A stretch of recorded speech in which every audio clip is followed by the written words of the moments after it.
Hello people, I'm the Real Comic Gamer, and today I'm going to be talking about my pickups because now I have a comic shop closer to me than 45 minutes away since I moved to Seattle, so I might be doing more pickup videos. I used to do videos like this when I'd go to my comic shop, but I didn't go to my comic shop very much because it was 45 minutes away, but now that I'm in Seattle, I have comic shops really close to me, which is really nice. So if you guys show a lot of support on this video by like commenting and liking the video and stuff like that, then I might do more videos like this because I have a lot of fun doing them. So basically, I just run through what I got from my comic shop and talk about the story and tell you guys my thoughts on them. So spoiler alert for whenever I hold up like an issue. If you haven't read it, just click off or skip to later in the video if you're like worried about a spoiler for that issue.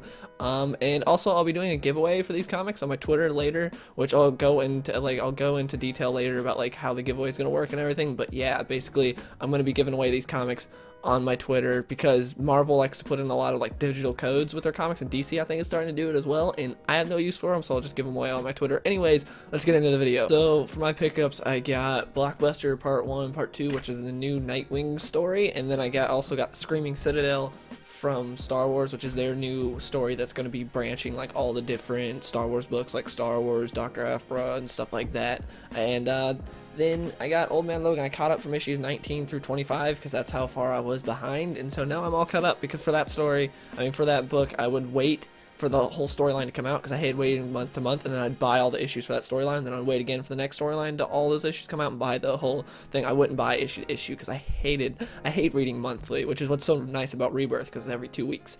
Anyways, let's start off with Nightwing because I'm just now going to start picking up Nightwing because I've read volume 1 of Nightwing Rebirth and I liked it, but now's a good jumping on point because they're starting a new story and stuff, and I know enough about Rebirth Nightwing to where like I can jump on. So I'm jumping on now, and it's pretty good. It's interesting. They're just sort of like doing something new with Blockbuster, because when I saw that I was like, oh cool, Blockbuster is back in Rebirth. I'm excited about that. But then when you get in the story, you see it's not actually Blockbuster, it's his brother, and his brother tells him about how like Blockbuster made this new serum that's even better because Blockbuster's old serum made him incredibly strong, but it made him like an idiot, and he was really susceptible to other people, even Blockbuster, even his own brother. Like his brother would trick him into doing stuff because he was so stupid and he couldn't like do anything else, so he'd use his brother to go like rob banks and stuff like that. And now he's talking about how he feels bad for him and he wants to like help now. He wants to help stuff because his brother's in jail, and he's using the new serum, which makes it to where like you're strong but you also keep your brain. And so he goes up to Nightwing. They have a little fight because Nightwing thinks, oh my gosh, it's Blockbuster, but then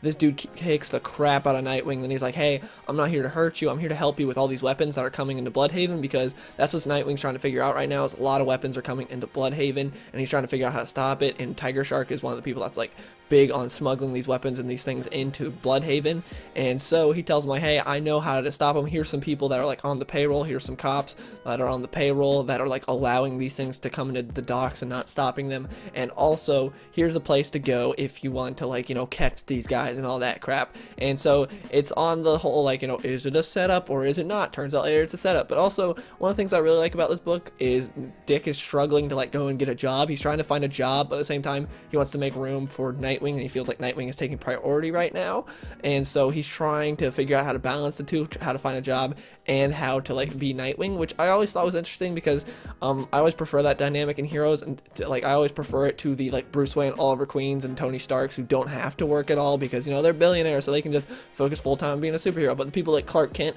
who actually have to balance a day job with, you know, being a superhero, like have to like, oh, I have a family to provide for, I need to do my job. Same with like Dick Grayson, where he's like, you know, I don't eat if I don't do my job. And I always like that. I like that in superheroes when they have to balance a day job with being a superhero. I found it interesting, so I like that they're bringing that back in this book. And he's struggling to make it to a job interview, which I really love. I think that's really cool. And it's just like, yeah, you have a superhero that's doing all these massive things, but at the same time he's trying to get a job, he's struggling to make it to the interview, he's worried about the interview and things like that. And I really enjoy seeing that in a superhero book. But anyways, in issue 23, it turns out it's all set up. Dick goes to the place that Blockbuster's brother told him to go, and then there's just a bunch of supervillains there. Like you see Shadows there, you see what looked like Gog was there, and a bunch of other people, and like Blockbuster's brother and Tiger Shark are waiting for him. It's like, oh no, it was a setup, and that's where the issue ends. I'm excited for the rest of the storyline. I'm gonna start picking up Nightwing, making it one of my regular pickups, because right now Superman Action Comics and Old Man Logan are my only regular pickups. So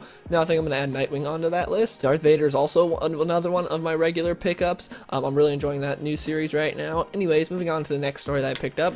That's Screaming Citadel Part 1, which I wasn't sure if I was going to pick up the whole series, but after reading this first issue, I definitely am, because I'm really enjoying it so far. The art is amazing. It's done by Marco Cicchetto, assuming I pronounced his last name right, which I probably didn't, probably completely butchered it, but his art is amazing. He did the art for Shattered Empire, and he's my favorite Star Wars artist that Marvel has right now. He does fantastic work, and it's no exception here. It's just great. I love it. His art is so pretty, and yeah, he knows how to draw the Star Wars universe so well. And yeah, this story is pretty interesting. It's about like sort of teaming up Luke and Dr. Aphra. Dr. Aphra is a character that was brought in during the Darth Vader run, the original series, like prior to this new one, and I liked her character. My only problem was I felt like she should have died at the end of the series, which, spoiler for that, she doesn't, but I felt like she should have. I felt like Vader wouldn't have left any loose ends. Like at the end, it's set up to where like he thinks he did kill her, but he didn't. I feel like Vader would have 100% made sure he killed her. I thought that was kind of stupid. I didn't care for that, but I do like her character, and she's one of the few original comic characters that I like,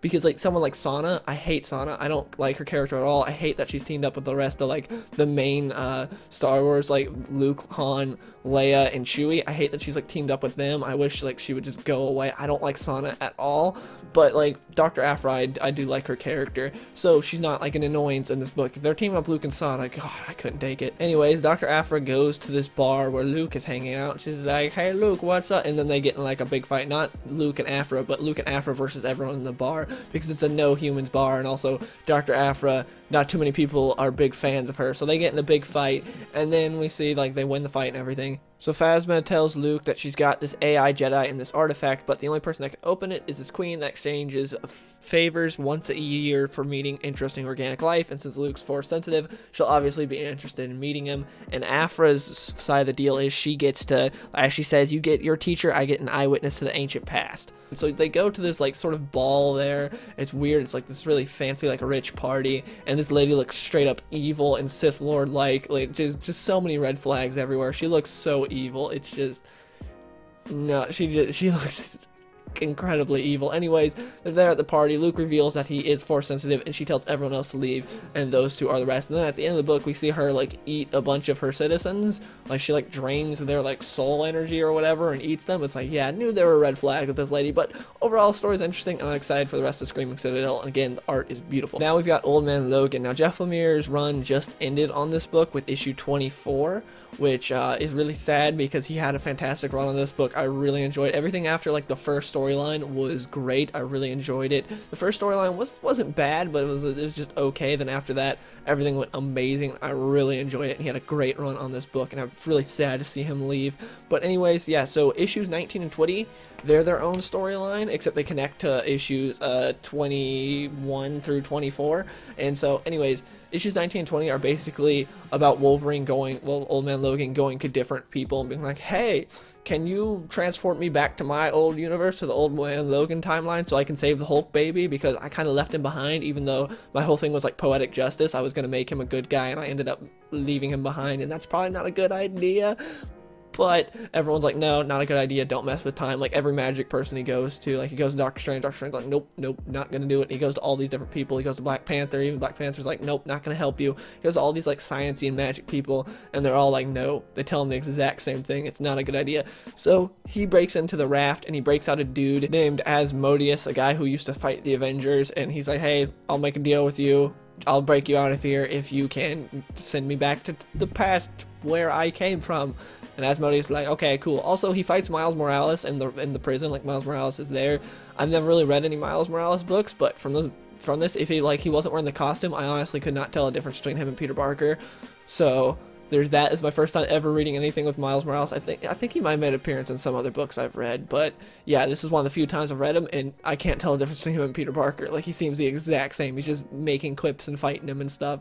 But anyways, they have like a little bit of a fight, but it's nothing much. And then Old Man Logan goes and breaks him out, and then they break out. And then, long story short, he does send him to the past. The guy's like, I'll send you to the past, but he's like, but then when he sends Logan to the past, he's like, I didn't tell him when I'd send him to the past. Ha ha ha! Like evil villain laugh. And then he brings people in from like AIM and Hydra to bid on Logan's body. They're like, hey, his consciousness is gone, you can just use him as a weapon. Not the first time something like this has happened, but anyways, he's like, yeah, I can do this. And then we see that Logan was sent all the way back to like the War of 1812, and he's got this amulet. That's the thing that'll help him like control where he's at. That's like what's tethering him to like to not being lost there. So he has this amulet that was given to him by Asmodeus, and so he's there in the War of 1812, and then he like grabs the amulet, he grips it, and it takes him further, and he goes like from era to era. Like he goes to Weapon X, he goes to where he's just playing baseball with the X-Men. When he's there, he tells Bobby, he's like, Bobby, you know, Iceman, he's like, remember this date, I'm at this address on blah blah blah. And so that's how they're able to get Old Man Logan's body later. But anyways, he hasn't been saved yet by Jean Grey and Iceman. That happens later. But yeah, in issue 20, that's the issue where he gets sent back in time first, like at the very end. Then issue 20 is one where it starts the past lives story arc. So issues 19 through 24 are sort of ish connected. Like you need to read them to understand everything, but they're like they tell you, like on the cover, it's like different storylines, but not really. Like they all connect. If you want to read past lives, you need to read issues 19 and 20. So anyways, yeah, so 21 through 24 are, like I said, him going through different eras of his life. Like he goes and he sees Marco, he sees like the Dark Phoenix when Jean Grey flies off into space, and he wants to stop her so bad, but he can't. And then we get to where he's supposed to be. He gets to the wastelands. He's like, yes, I can finally save Hulk. I can finally save the Hulk baby. I can finally do what I want to do. But then it turns out his family's still alive. He wasn't sent exactly where he wanted to be. He's sent to where his family's alive. He sees his family. He sort of like just breaks down. He's like, guys, it's my family. Like they're alive from the Old Man Logan universe. His daughter, his son, and his wife are right there. They're all alive. So he drops the amulet and just breaks it. He just steps on it and breaks it, and because he's like, you know what, I'm just gonna stay here, I'm gonna change things. And then he goes, and it's where Old Man Logan sort of picks up, to where the Hulks come, and they're like, hey, you don't have rent, so you know we're gonna beat the crap out of you, because that's how this works. So they just beat the crap out of him, but he tries to pop his claws before they do that, and he can't. And that's when he finds out that he can't change anything big. He can't do it. Just the way this spell works that sent him back in time, he can't change anything big. He can change small stuff, like he can change whether his son and him play baseball or football or something like that. He can say certain things to people, but he can't change big things, and so that really sucks for him. Then his daughter's like, hey, you had a bad day, daddy, so I went and I glued together your necklace, and the necklace that he, the amulet that he broke earlier. So then he's faced with a really tough decision: stay with his family, where he'll just have to lose them all over again, he'll have to watch them die all over again, or go back to the present, but that means he has to leave his family, he doesn't get to see them anymore. So it's like, okay, I get to spend more time with my family, but at the same time I have to watch them die, or go back to the present, but I don't get to spend any more time with my family. And it's like a really sort of like tear-jerking moment. It's like really sad, poor Logan, that he has to make this decision, and he decides, to go back to the present, and he does, and that's where Jean Grey and Bobby are, and that's where he sort of lets go of the past, because this whole storyline had been, well, not this whole story, but this whole run basically by Jeff Lemire had been somewhat like tethered to the original Old Man Logan, like him like thinking about his past, remembering things from his past. Like a lot of storylines had stuff to do with the past, and so now it's like, okay, now I'm done. I went through my past lives. Now it's just like, I'm focusing on the here and now until the next issue, which is done by a new writer, Ed Brisson, who I think wrote, I'm pretty sure he was writing the Iron Fist series currently. This issue I didn't really care for. I don't know if I'm going to continue to pick up Old Man Logan, because I didn't really care for it. Basically, Billy Bob was the one Hulk that Old Man Logan left alive in the original story, besides the Hulk baby. And so that Hulk comes back to this universe somehow with a bunch of other Hulks, and they've got like a new leader and stuff, and they try to take down Logan, but Logan kills them, and then in the end they're like, we've got a lot of stuff to do, and that's kind of like it. I didn't care for this. Also, the art I don't like it at all. It's way too bulky. Everyone looks too humongous, and I don't like the art, and just the writing wasn't my favorite either, especially because it's going back again to Old Man Logan's past, even though the whole point of Past Lives was to say, hey, I'm focusing on the here and now. And now it's focusing on his past again, because someone from his past has come back to haunt him, and it's like, why? We've gotten over that. That was the whole point of the last storyline, but we got a new writer. It's not Jeff Lemire, so this guy wants to delve more into Logan's past, and it's stupid. So how the giveaway is going to work is tomorrow, June 28th, Wednesday, I'm going to be tweeting out the codes for these digital comics on my Twitter, and I'll be tweeting out the link to where you redeem them. So free digital comics, so all you have to do is just go to my Twitter if you want to. So link in the description to go to my Twitter. That's where I'm going to be giving away. You don't have to like, subscribe, or do anything like that for it. All you have to do is just look at them on my Twitter. I'll be doing it tomorrow sometime, so you can turn on notifications for me if you want to just know when. I don't know what time exactly, probably around like, I don't know, from 2 o'clock to whenever. I don't know. We'll see though. Anyways, so yeah, that's how the giveaway is going to work. Hope you guys enjoyed the video, and I'll see you guys later.